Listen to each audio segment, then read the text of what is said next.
来呀，公主！哎，你抓不到，抓呀，抓不到吧？不玩了，不玩了！什么老鹰捉小鸡啊，还不如双喜上回玩的那些蛇给我看呢。双喜，蛇呢？那奴才带你去玩蛇。好。先娘娘。公主有礼了。信玄，贵妃呢？回贤妃娘娘，我们主正和皇后娘娘、嘉宾娘娘谈话呢。哦，原以为贵妃和本宫得的是一样的病，想来瞧瞧她。这是安华殿大师亲手抄录的佛经，每天读一读，心里也安静些。帮我转给贵妃吧。多谢贤妃娘娘，我们主得了这个，或许能安心些。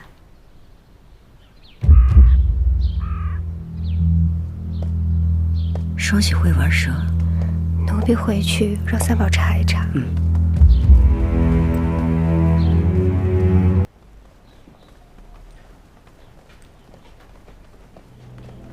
皇上万安。你在等朕啊？臣妾有几句话想跟您说。李煜，告诉皇后一声，朕晚上再陪她用晚膳，叫她此刻不用候着了。再把伺候贵妃的双喜给朕带来。这。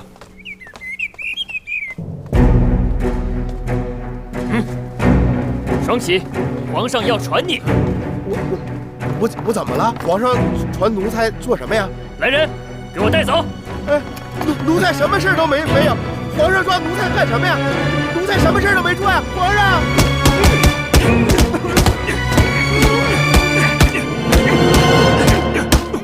用力打！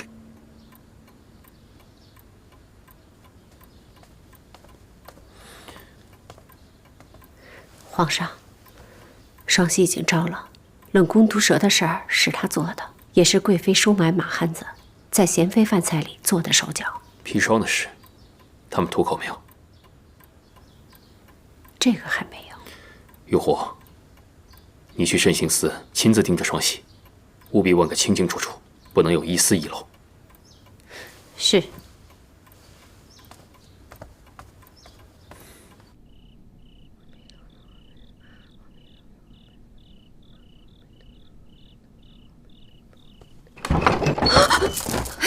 主儿，是奴婢，是奴婢。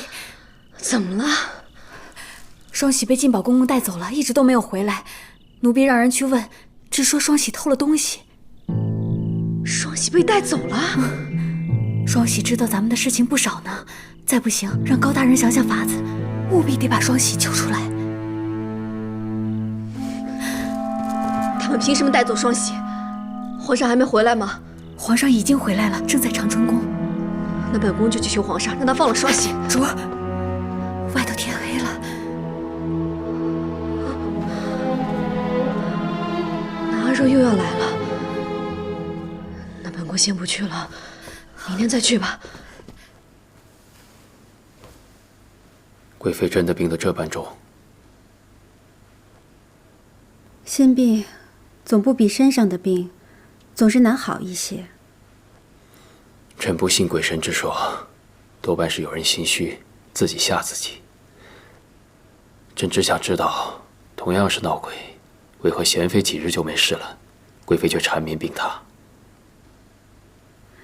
臣妾也不知。去探望贵妃，见她神志恍惚，臣妾也无从安慰起。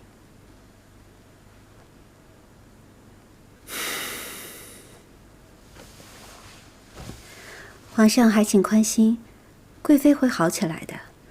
臣妾也会再去探她。皇上若是近来政务繁忙，就不必亲自去咸福宫了，以免皇上过了病期。等贵妃好一些，臣妾会告诉皇上的。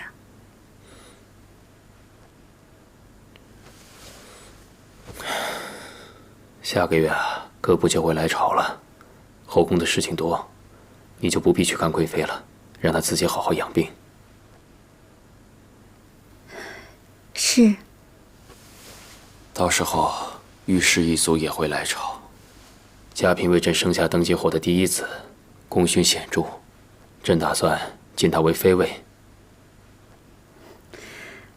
趁着母族来贺时，晋封为嘉妃，皇上是给足了体面。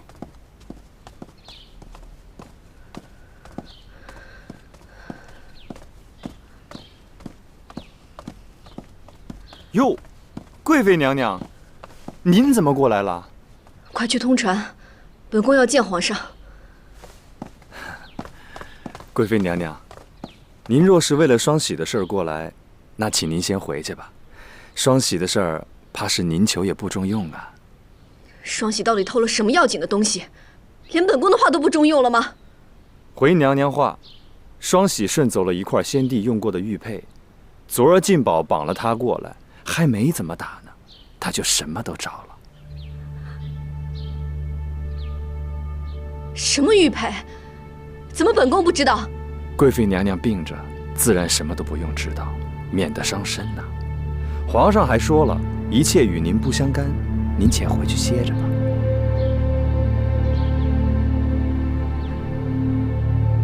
那双喜招了，都招了些什么？做了什么，就招了什么呗。哎呦，贵妃娘娘，哟，还不把贵妃娘娘扶起来？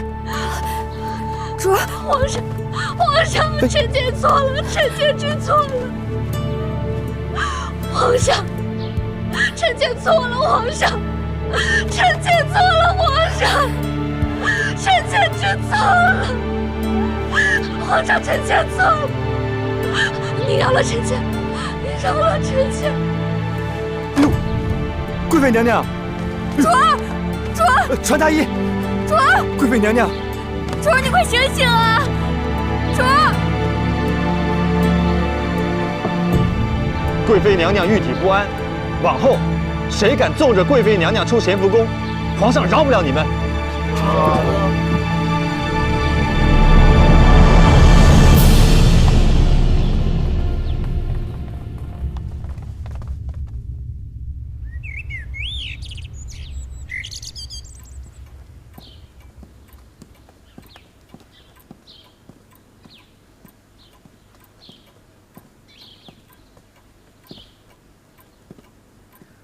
皇上，听说贵妃突然昏厥，您不去看看她吗？朕不想见她。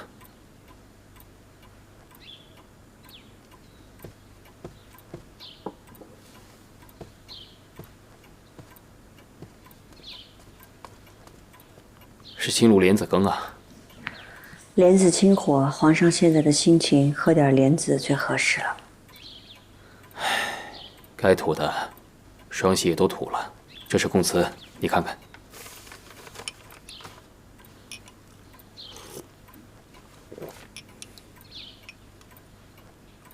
景阳宫闹蛇之事，双喜全然不知；而冷宫闹蛇之事，他却认为是自己做的。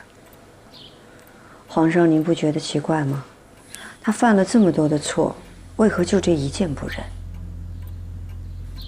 也许是因为双喜替高氏做了太多的错事，连他自己都不记得了。而若身死，高氏就畏惧治病。这般的心虚，除了他还有谁啊？臣妾倒觉得高氏做事虽狠，但他并无周全的智谋。皇上，高氏依靠的是皇后。如叶，皇后是朕多年的结发妻子，朕不相信，也不敢相信她与这些事情有关。坐吧。而且现在所有的事情都还没有指向皇后，若是朕贸然的查皇后，只会弄得人心不安，后宫不宁。那皇上想如何责罚贵妃？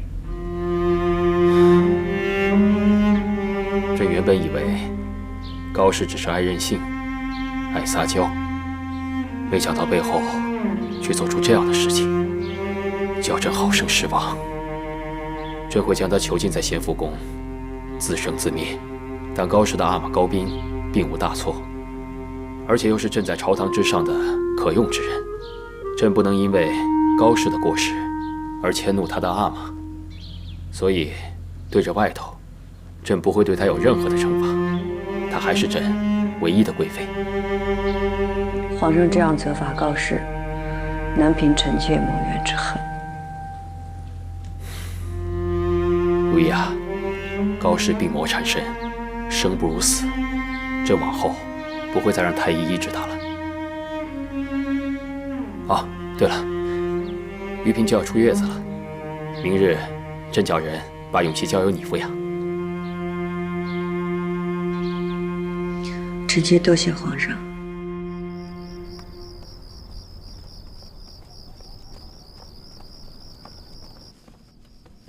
主辛苦了这么久，终于让贵妃自作自受了。是你们办得好。奴婢们有什么？阿若死有不甘，咱们不过是顺势而为，用了点磷粉而已。贵妃若不是害了梅嫔和宜嫔的龙胎，逼着阿若顶罪，又怎么会自己心虚？江雨斌再用苦爱换了他的爱液，他就连连产生幻象，吓得疯疯傻傻的，真是罪有应得。贵妃虽说是罪有应得，可本宫总有不甘。害本宫的人又不止贵妃一个。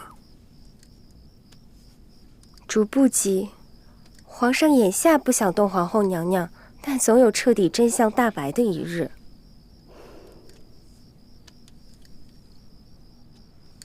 先睡吧。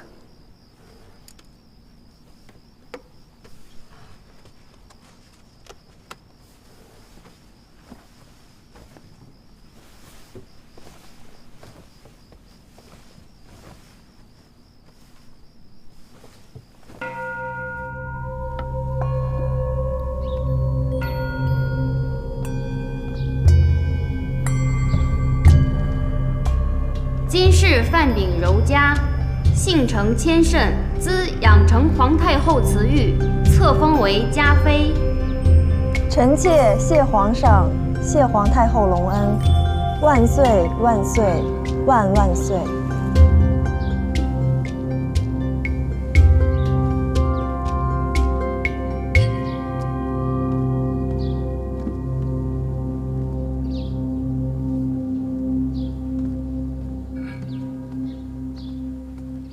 兴。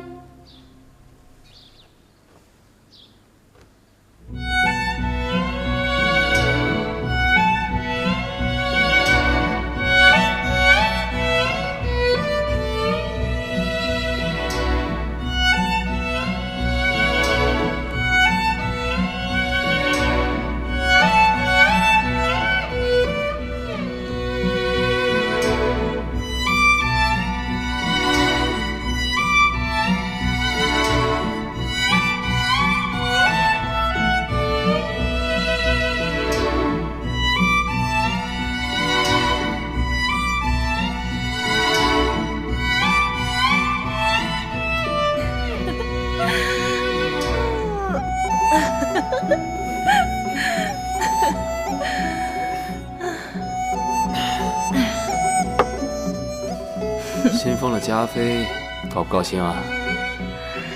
有皇上宠着臣妾，臣妾最是高兴了。朕的嫔妃里啊，就你最知情识趣。朕不念着你，念着谁呢？臣妾就想这样，环着你，绕着你，缠着你，引着你。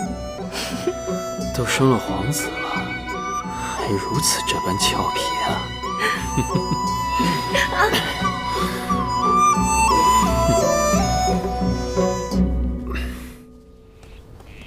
主慢点儿。您刚刚跟皇后娘娘为河宫之事祝祷也累了，咱们回去歇歇吧。本宫不累，咱去坤宁宫找一趟凌云彻吧。好。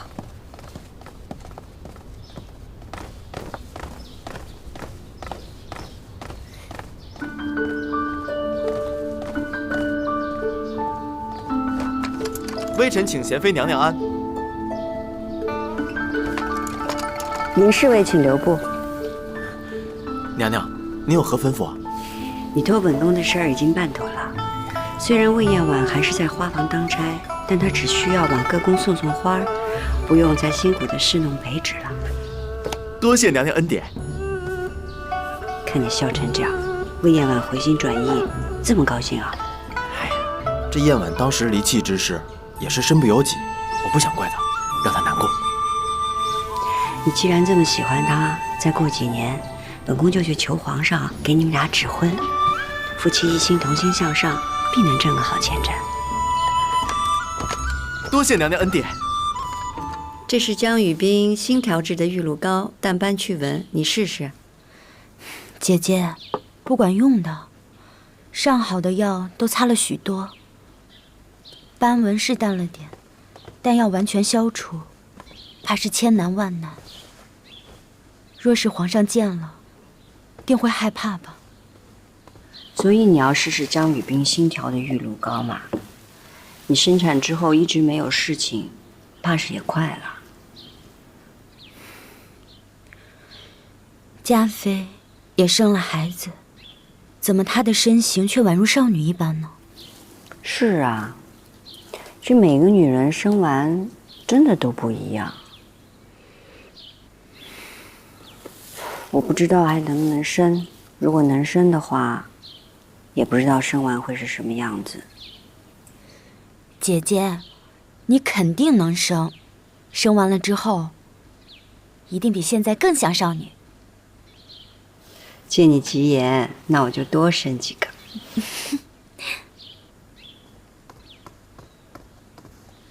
主，徐公公来了。贤妃娘娘晚安，余嫔娘娘晚安。徐公公，你可是来寻贤妃姐姐的？皇上念着余嫔娘娘出月已久，今儿特意翻了娘娘的牌子，还望娘娘预备着前往养心殿侍寝。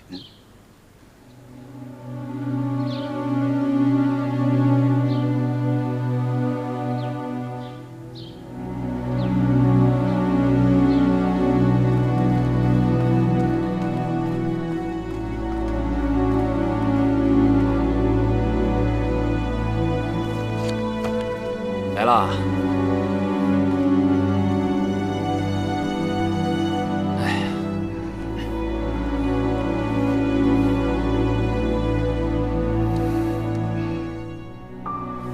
怎么，许久不见，生疏了？臣妾修建天颜。怎么了？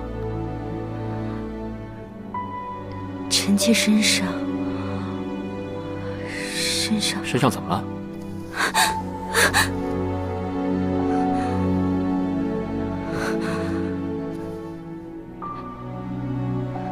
产后尚未恢复，惊着皇上了，臣妾惭愧。啊，不妨，等你养好身子再说吧。玉嫔啊，你为了生永琪，吃苦了。只要皇嗣一切平安，臣妾就安心了。只是今夜，臣妾不宜侍寝，还请皇上早些安置。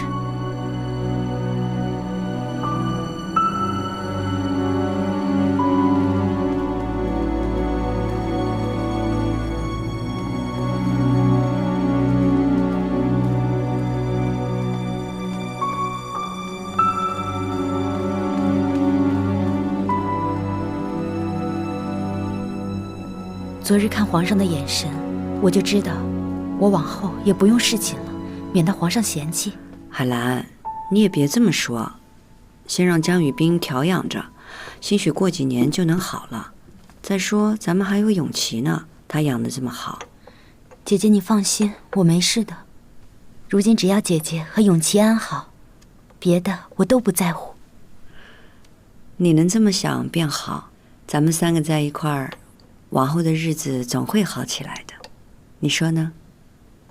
是，帮我一起挑一些吧。嗯，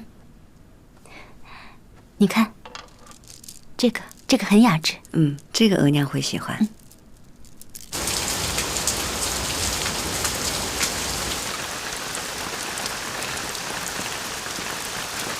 捂着点永琪，别让他沾雨。是，奴婢们都小心着。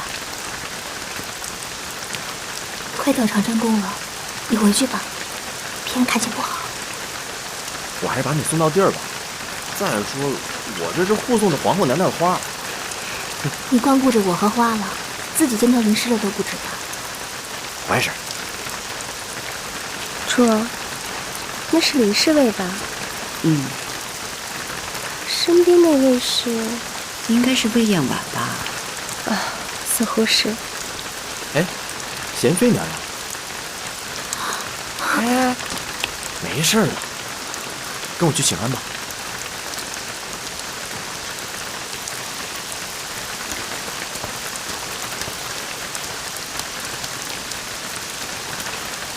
坤宁宫侍卫凌云彻，请贤妃娘娘安。花房宫女魏燕婉，请贤妃娘娘安，愿娘娘长宁安康。起来吧，抬起头来。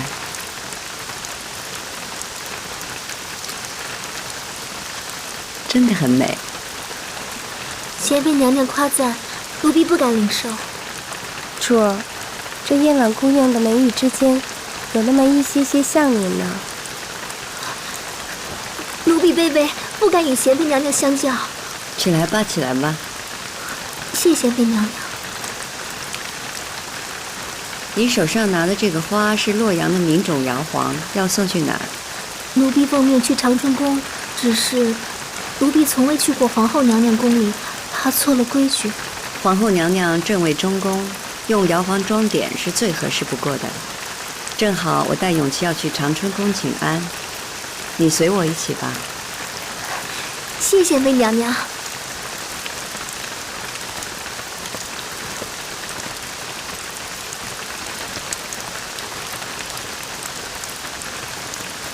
你回去吧。这雨下这么大，我在这等你吧，也好送你回去。哎，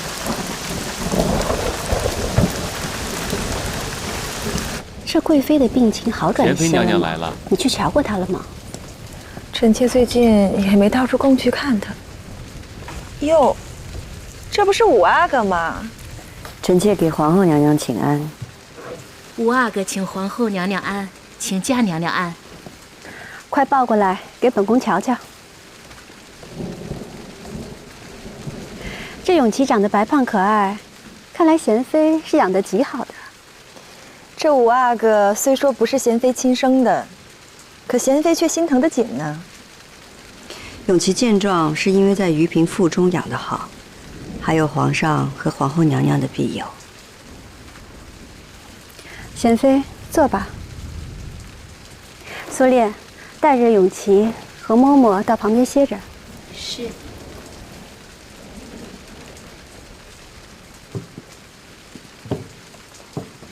贤妃，余嫔近来可好呀？好是好些了，只是太医说她生产的时候伤了身子，要调养一阵子。要我说呀，这也怪余嫔自己。玉玺的时候管不住自个儿的嘴，自己的身量虽然没有发胖，腹中的胎儿却过大，所以在生产的时候才会难产，身子受损。也可怜了那几个太医，被连累赶出宫去。其实关人家什么事儿啊？这事儿说来也是怪，余嫔她原本不是贪嘴的人，张太医给她开的安胎药虽说有开胃的效用，但也都是母子俱益的良药。谁知到了后来，余嫔的精气都去了孩子那儿，使得余嫔的身子过弱，孩子却过大。这女子有孕，本来就是一个人一个样，生孩子更是鬼门关上走了一圈，哪有完全的呀？生孩子是险事儿，但是嘉妃说的那几位太医，虽然说是给海兰催产，但就连齐太医都说他们用的药过甚，害得胎儿急产，海兰血崩，差点要了命。这不皇上才给他们赶出宫吗？几个太医不当用，被赶出宫，也没什么。万幸的是，余嫔母子平安，这便是福气。当下最重要的是好好调养身子，日后还是可以为皇上再诞育皇嗣的。是。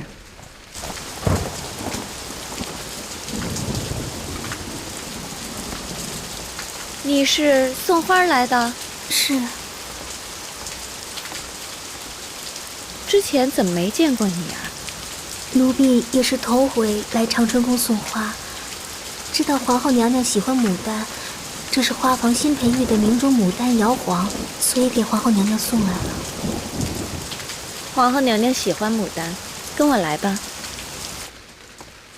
皇后娘娘，花房命人送来一盆牡丹花。放下吧。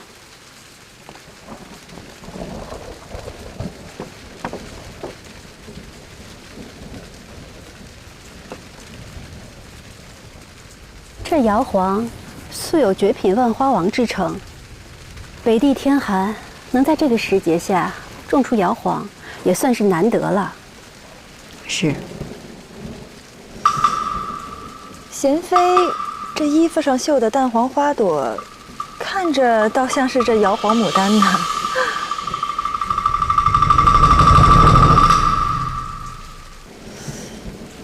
贤妃，这衣服上绣的淡黄花朵，看着倒像是这瑶皇牡丹呢。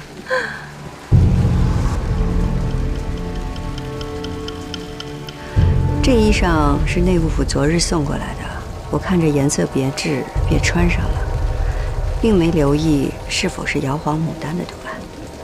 想来贤妃也是无心的，人人都知道这瑶皇牡丹是万花之王，只有中宫的皇后娘娘才配用。既然是无心的，那贤妃就以皇后娘娘告罪一声吧。这衣服回去脱下，剪了不再穿就是。想必皇后娘娘也不会怪罪于你的。皇后娘娘自然不会在意的，因为花中之王、后宫之主本在人心。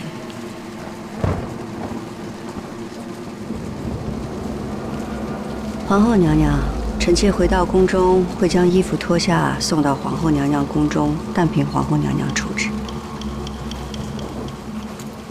一件衣服而已，罢了，你归安吧。谢皇后娘娘，那臣妾告退了。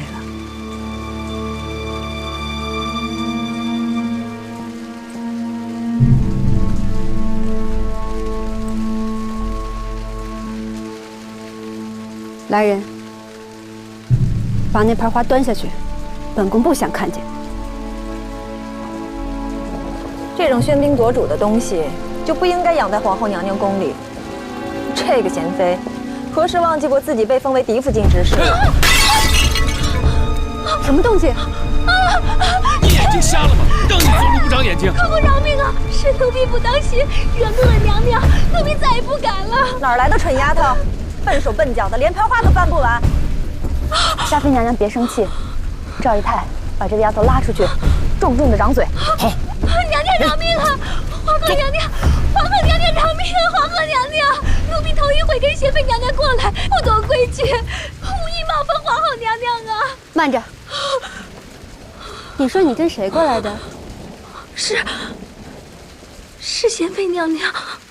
贤妃？贤妃娘娘性子温柔随和，怕奴婢犯了规矩，就带着奴婢过来了。贤妃对你倒是挺好的。贤妃娘娘向来恩德惠下，奴婢们都很是感激。小嘴巴巴的倒是很会夸人，看着就是个顽劣的贱婢，犯了错就更不该宽纵，活该被活活打死。奴婢知错了，奴婢知错了，娘娘饶命啊！这宫里没有犯了一点错就平白打死人的规矩。你叫什么名字？奴婢叫魏艳婉。家里做什么的？阿妈清太曾任内管理，但阿妈犯了事，已经不在了。嫣婉，妖里妖气的名字。既然你那么喜欢贤妃，就叫莺儿吧，樱花的樱。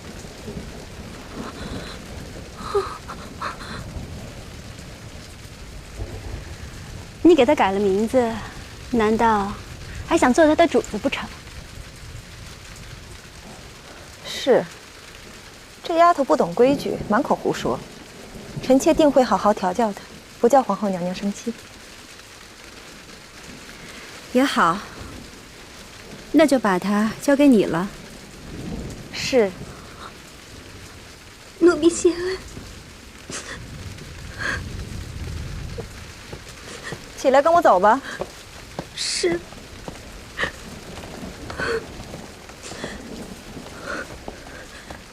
待会儿把这剥好的莲子和核桃熬成羹汤，送去养心殿，皇上喜欢喝。您要得到皇上的欢心容颜，皇上得到您的心呢，可不知道该怎么着了呢。我的心从没变过，属于世子。珠儿，见了嘉妃娘娘还不跪下！奴婢莺儿，请嘉妃娘娘儿。你倒是乖觉，知道本宫为什么叫你莺儿吗？奴婢愚昧，奴婢不知。你呀，去送花不是错，送盆摇黄也不是错，最错的是你在皇后娘娘生气的时候，竟然去说娴妃的好。你说你是不是讨人厌啊？娴妃从前的名字叫青樱，那你就叫莺儿，是不是很合适？奴婢该死，奴婢该死。死倒不用了，若你肯割了你这根乱说话的舌头，或许皇后娘娘开恩，还准你再回到花房去。嘉妃娘娘恕罪。知道你舍不得，本宫也舍不得。你要是不会说话，本宫还怎么得气儿呢？莺儿，以后你便是启祥宫的人了，给我好好的伺候住。要是敢有一点不周到的地方，看我怎么收拾你。今儿这香点的好，是酥荷香吧？是，主回宫前半个时辰便点上了。这香闻着倒是好，就是放得远了点儿。莺儿，去把那边那个小香炉捧到本宫身前来。是。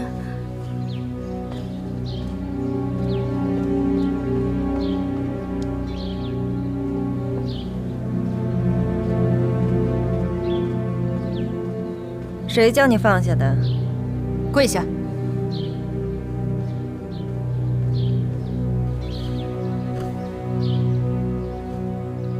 捧高点儿。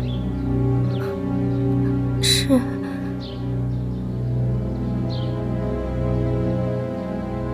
本宫也乏了，去眠一眠。记着，以后莺儿就这么伺候着。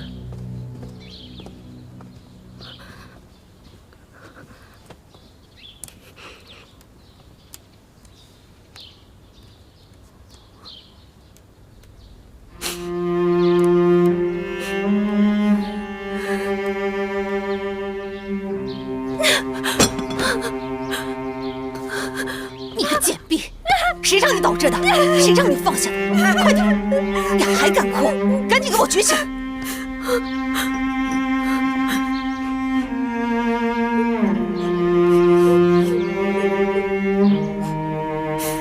还哭？一个宫女，您不必这么琢磨她，倒让人觉得您事事都听皇后娘娘的，又沉不住性子。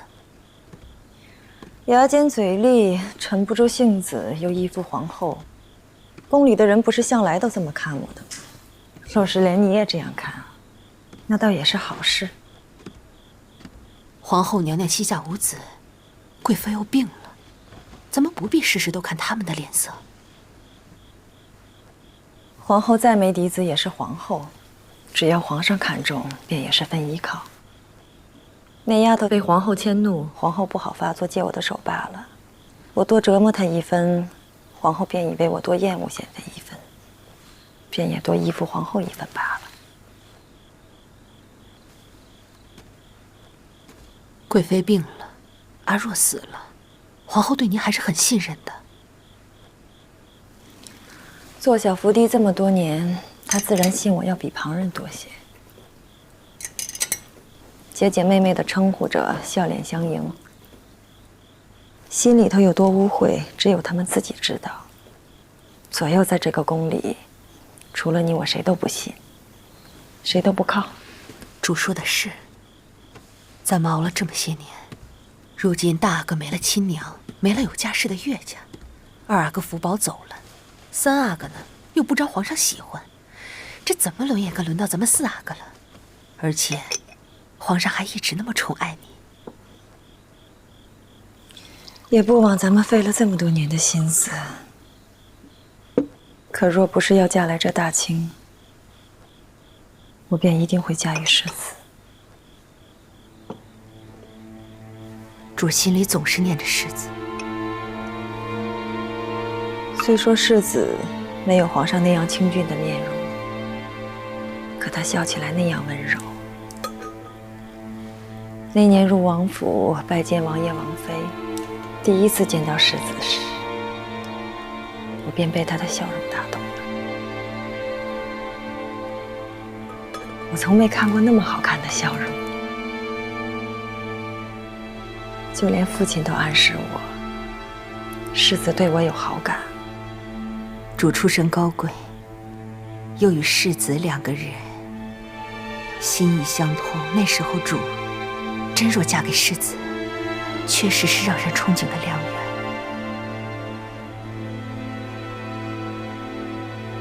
可没过多久，我便接到要嫁与大清，成为王府格格的旨意。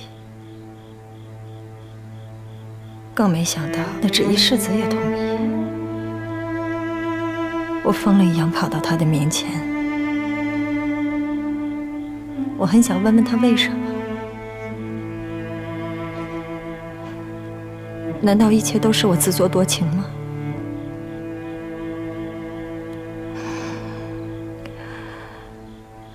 可当我见到世子时，我便什么也说不出口了。世子一定跟主一样难过。他说我的美丽，他终究没办法留在他身边。如果我能够在这里绽放，也许也是他的荣光。我不想看到他难过，我想看到他笑，就像我第一次看到他时那样。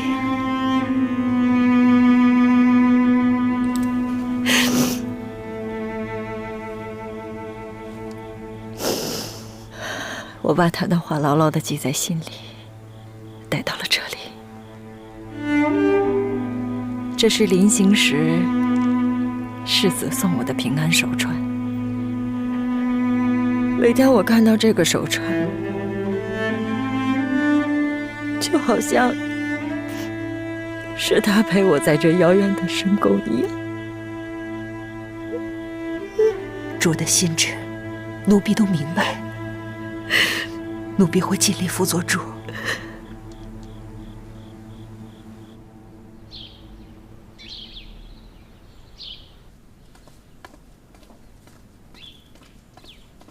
下去吧。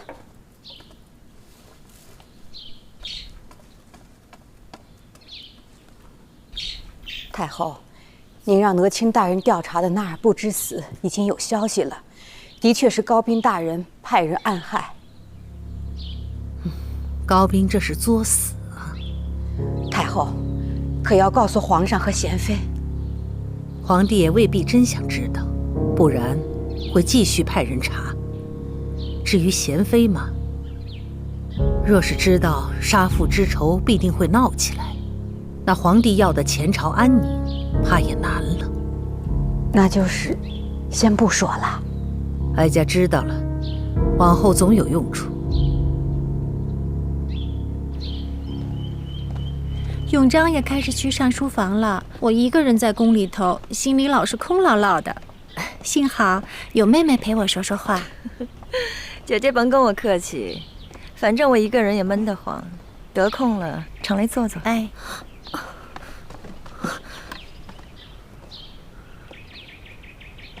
他怎么在这里啊？怎么，姐姐认识婴儿？婴儿，他不是叫燕婉吗？从前在我宫里伺候过永皇。啊，从前他是叫燕婉，我嫌绕口，改成婴儿了。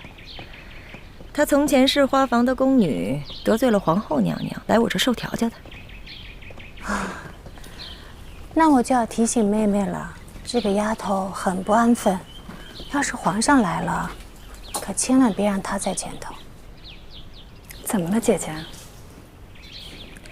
你以为她是怎么离了钟粹宫去的花房的？勾引皇上，被我发觉了。多亏姐姐告知，妹妹自会留意。那我就先走了，姐姐慢走。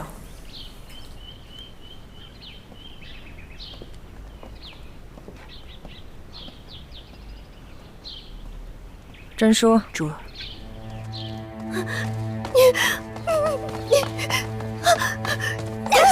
贱婢！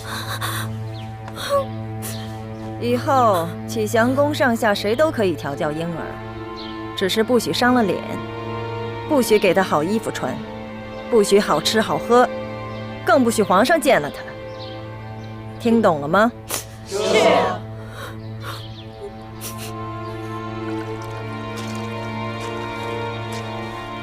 快起！姐姐们，别着急，若实在来不及，我把衣裳送到浣衣局去洗。哼，一来一去要费多少功夫啊？再说，这些粗贱功夫有你就得了。快点洗！知道了。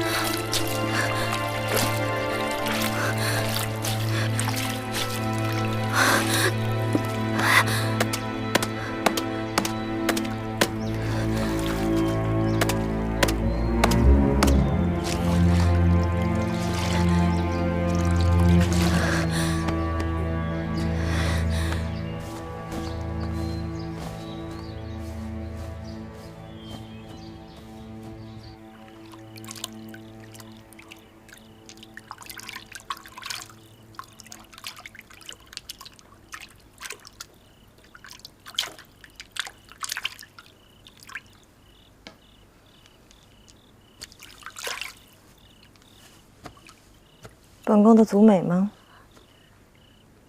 美。你呀，就只配伺候本宫的脚。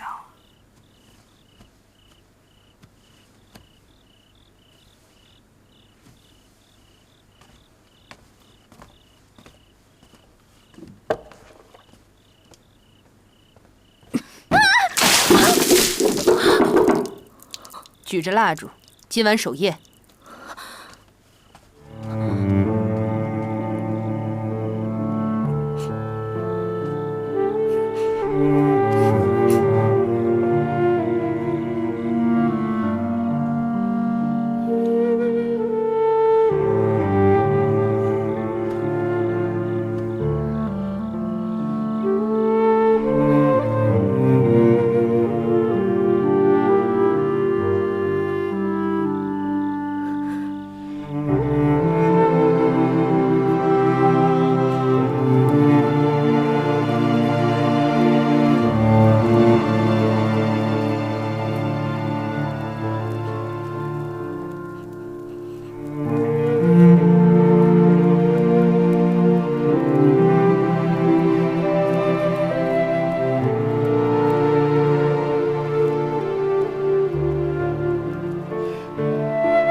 哭，难不成这还委屈了你？起来，擦地去。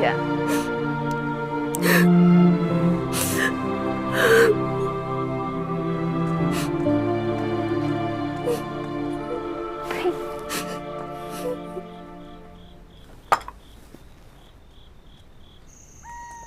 什么事儿？这么晚了还来找我啊？我已经找了叶晚好久了，怎么也找不着。你得空也帮我留意一下吧。我也是病急乱投医啊，实在没办法。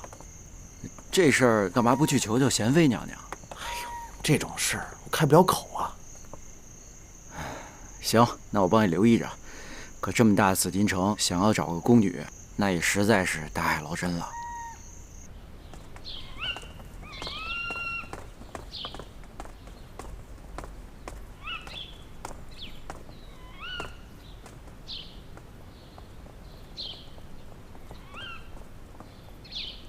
姐姐，姐姐，姐姐，姐姐，我是新来的侍卫，我想去坤宁宫，但是迷了路，请问你也不看看我们是什么宫，就敢拦着问路啊？哎，姐姐，那请问你们什么宫的？咱们可是启祥宫。哎，那坤宁宫怎么走啊？前面拐弯直走就是了。一个糊涂鬼还在宫里当差。走啊，婴儿，发什么呆啊？快走啊！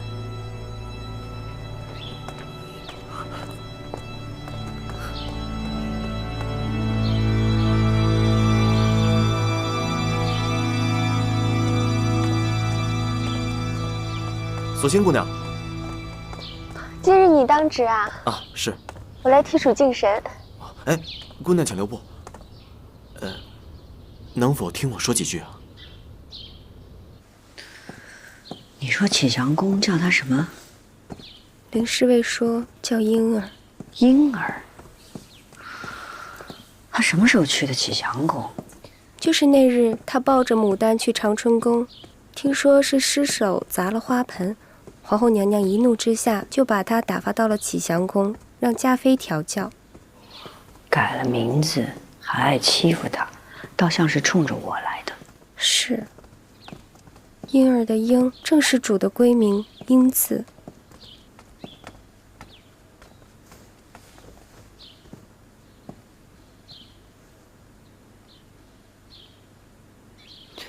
启祥宫爱折磨燕婉，必不会让她受太重的伤或是死了。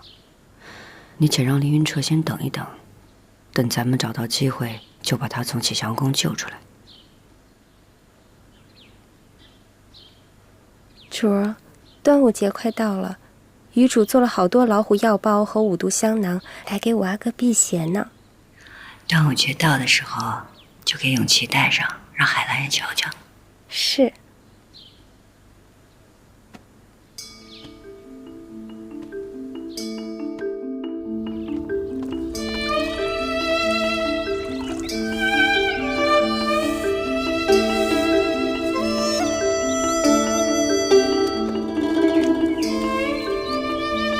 端午节，各宫以兰草汤沐浴。这五毒香囊里装有雄黄、艾叶和各色香药，可以驱虫辟邪。你们配在身上，也算是本宫的一点心意。多谢皇后娘娘。皇后娘娘，五毒饼已经准备好了，那就拿上来，大家一起尝个新鲜。是。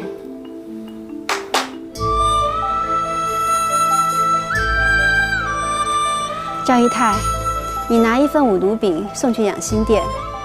皇上在处理广东征粮积弊，就不会来这儿了。这。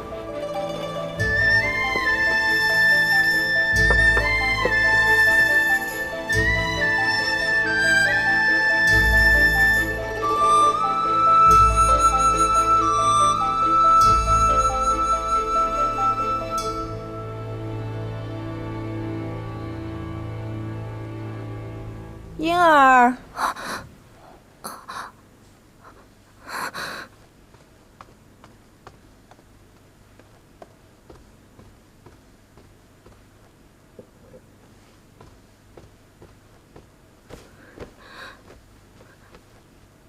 恭请主用五毒饼。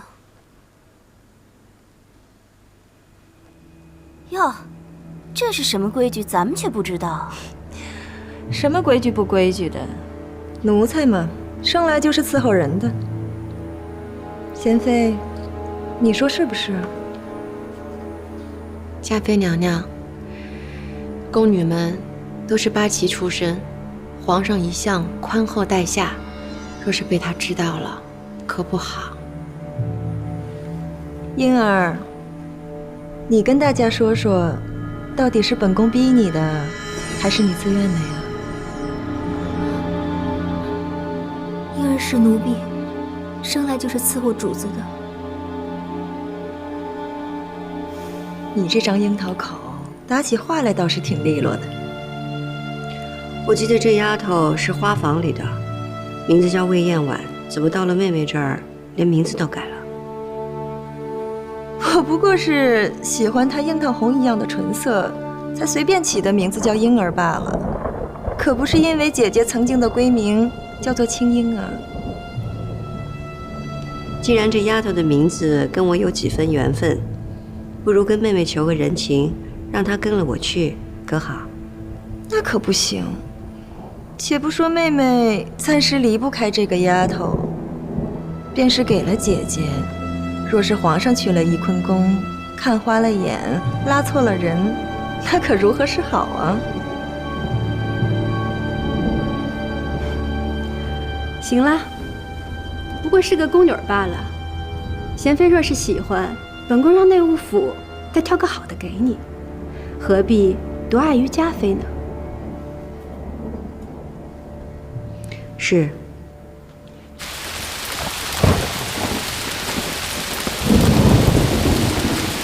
刚才看着嘉妃这么欺负燕婉，心里还挺不好受。姐姐，我劝你一句，别想着去救魏燕婉。一来你看，方才你一开口，嘉妃愈加不肯放你，倒不如等她腻了，便撒手了。二来，我亲眼见过她勾搭皇上，实在不算是一个安分的人。她勾搭皇上？怪不得她要断了和凌云彻的青梅竹马之情，后来去了花房才回心转意的。我只知道她贪腐隆恩，却不知道连青梅竹马都可以背弃。姐姐，这样薄情寡义的人，咱们别搭理他吧。小心你去告诉凌云彻，让他心心听从自己吧。是。别老想着魏燕婉。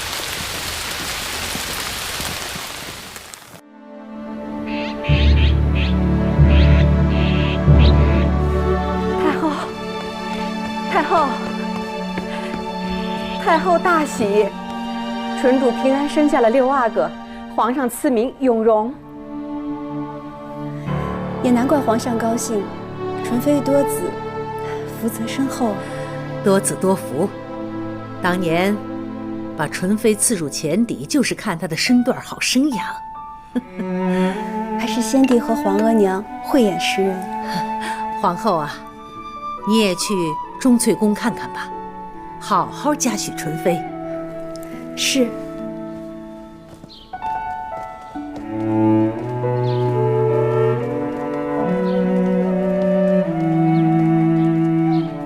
皇后娘娘万安。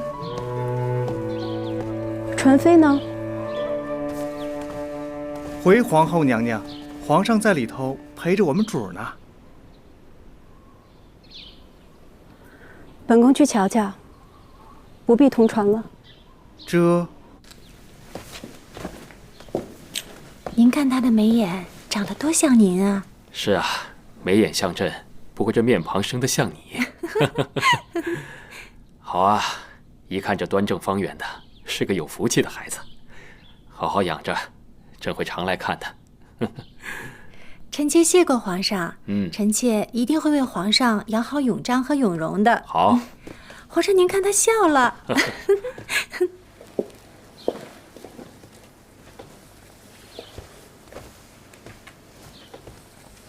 娘娘，都已经到了钟粹宫，怎么不进去看看纯妃母子？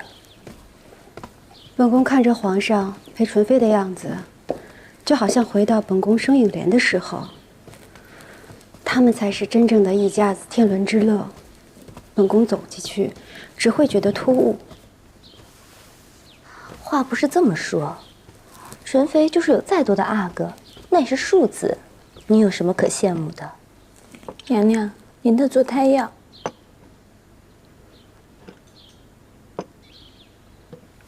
苦得很，娘娘为增药效，按着药方添加了足足1倍的药量，味道是苦些。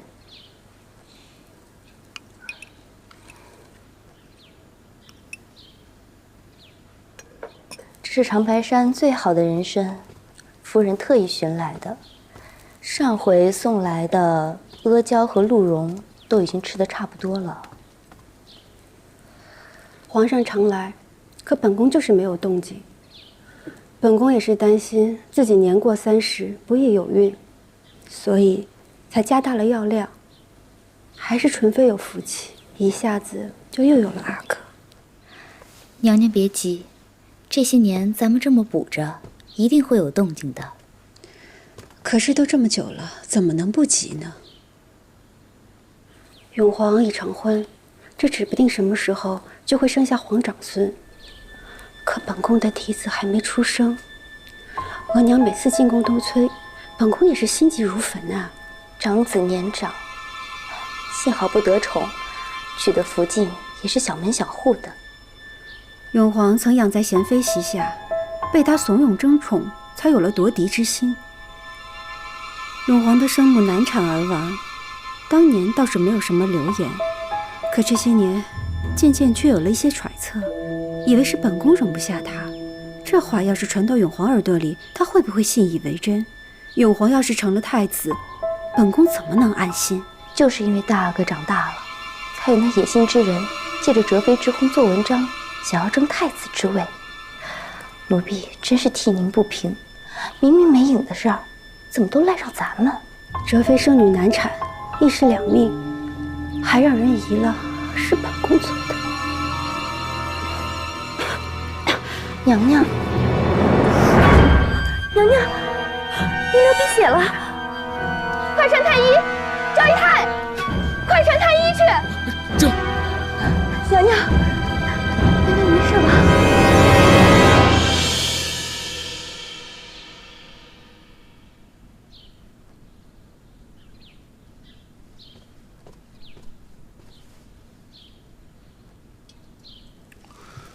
这药量足足加了1倍啊！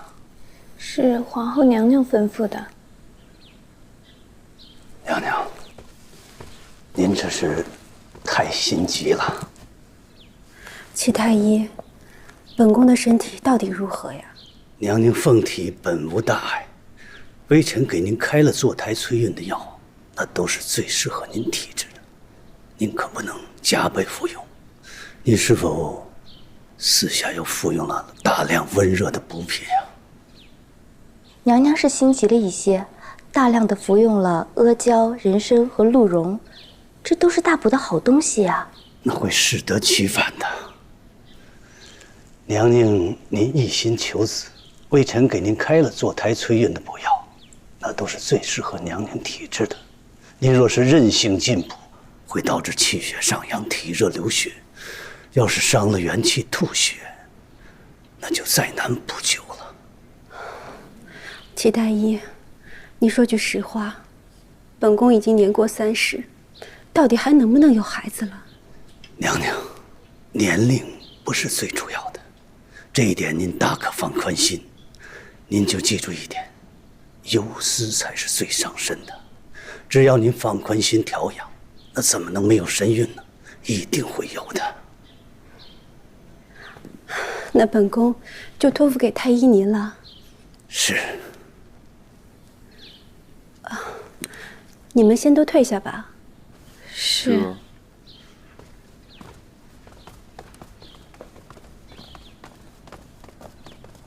齐太医，近来贵妃如何呀？皇上不让太医去医治，但是微臣知道贵妃的病情，熬了这2年了，怕是熬不过今年冬天了。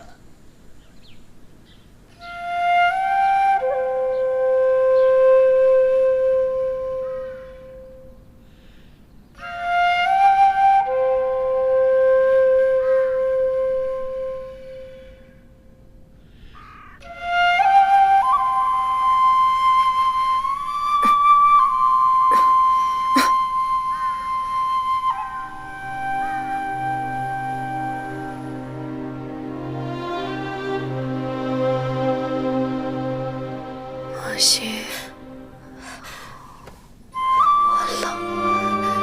我冷。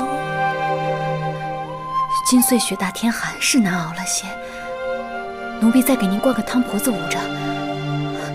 星璇，去把那个汤婆子拿来。是。皇上还没来看我吗？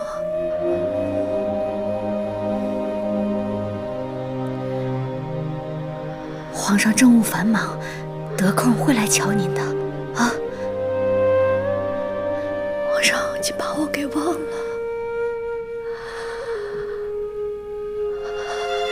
不会的，主儿。这药已经热了好几回了，您趁热喝吧。身子养好了，您才能好好伺候皇上啊。我活不了了，我现在跟个活死人有什么区别？主儿，您别这样，奴婢陪着您。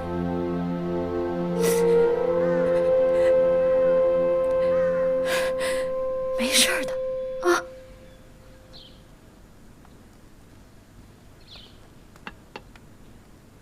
皇上，高斌夫妇又送了东西给贵妃娘娘，还问起贵妃娘娘身体。奴婢回了，说贵妃娘娘卧病数年，皇上一直看顾。好，下去吧。是。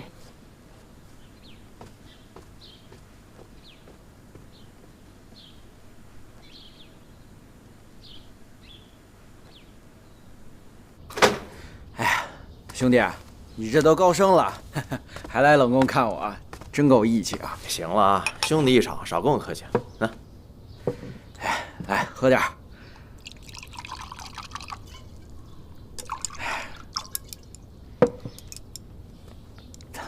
怎么了？愁眉苦脸的，还不是因为燕婉吗？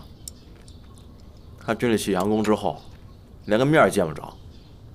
上个月偶尔见一次，我刚问了一句，他就哭了，说他在那儿吃不饱穿不暖，每天又是被打又是被骂的，说谁都能欺负他。看着我心里边真是……你看着心里心疼了是吧？那你怎么不去求求人贤妃娘娘？好歹她在冷宫的时候，咱们还帮衬过她。哎，你别提贤妃娘娘了，这贤妃娘娘为了帮燕婉，还被嘉妃娘娘排选了一场，这无端受辱，我怎么好意思开口呢？你瞧瞧，就连贤妃娘娘都没办法，那你能怎么着啊？兄弟啊，我劝你啊，就断了这心思吧。反正这燕婉对你也起过二心，实在帮不了就算了啊。我也想过了，既然现在燕婉是回心转意了，我还是跟以前一样，好好待她。喜强宫呢，确实也受了苦了，那怎么办嘛？我跟他说，你就忍着点儿，我再想想办法呗，只能这样。行吧，那兄弟我就祝你心愿得偿。哎，不过你自己得小心啊，别老吃亏在女人手里。我哪有吃亏在女人手里了？这是，来，喝酒，来，干！哎，这咸福宫真是晦气，有几个小宫女都得了疥疮，还有那个星璇，都为这病死了。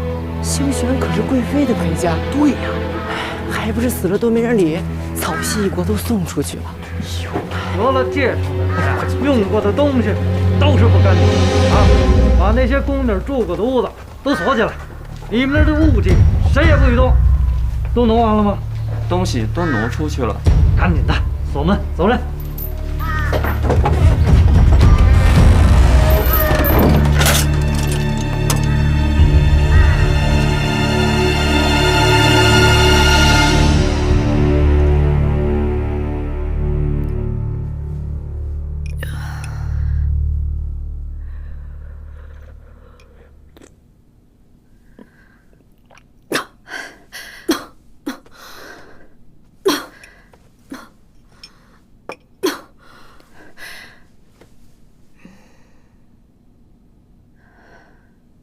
怎么就你一个人呀？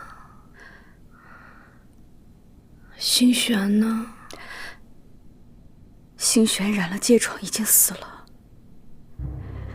其他的宫女也挪出去了，怕把病期过给主。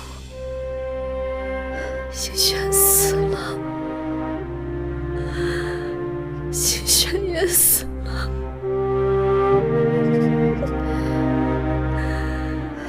那天若是我死在这里，也没人知道。莫心，你想办法递消息出去，我要见皇上。是，奴婢这就去。贵妃真的到这种地步了？病入膏肓，心血耗尽。这些年让她静养，她还有什么好费心的？贵妃本是胎里带来的弱症，又过于争强好胜，哪怕是细心调治，总是不能见效。这几年又添上了惊惧之症，便是铁打的身子也熬不住的。她是自己不爱惜自己啊！皇上，恕臣直言，贵妃怕是就这1、2日了。知道了。微臣告退了。